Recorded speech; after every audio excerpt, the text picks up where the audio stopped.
उपमुख्यमंत्री एकनाथ शिंदे म्हणतात ते कालच्या आंदोलनानंतर मोर्चानंतर तिरंगा मोर्चानंतर बेगानी शादी में अब्दुल्ला दिवाना.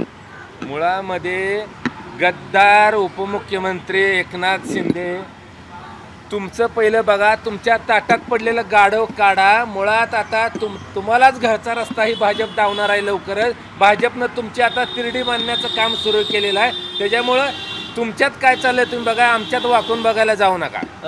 मुख्यमंत्री म्हणतात की कालची जी तिरंगा मोर्चा झाला आहे त्यामध्ये ठाकरे गट हे ठाकरे बंधू हे श्रेय घेत आहेत आणि दुसरीकडे आदित्य ठाकरे आणि अमित ठाकरे यांना सेट करण्याचा हा कार्यक्रम सुरू आहे. आम्ही काल पण आदित्य साहेब, अमित ठाकरे साहेब सेफ होते आणि आज ही सेफ आहे. ते मुळात तुम्ही सेफ नाही, लक्षात ठेवा. तुम्हाला आता कॉक्रोचने घेरलेला आहे आणि तुमचा देखील लवकरच नंबर कॉक्रोच लावल्याशिवाय राहणार नाहीत. तुम्हाला देखील सत्तेतून कॉक्रोच लवकरच खाली खेचतील. ही आता तुम्ही बघा, आमचं बघायला तुम्ही जाऊ नका. E20 आता येतोय कारण की नितीन गडकरीचं देखील कुठेतरी राजीनामाची मागणी होत आहे. 30 तारीखला आंदोलन आहे. अहो, नितीन गडकरी काय घेऊन बसलाय?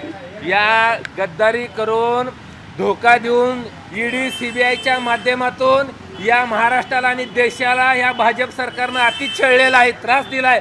म्हणून ही सगळे या राज्यातले देशातले युवक पेटून उठलेले आहेत.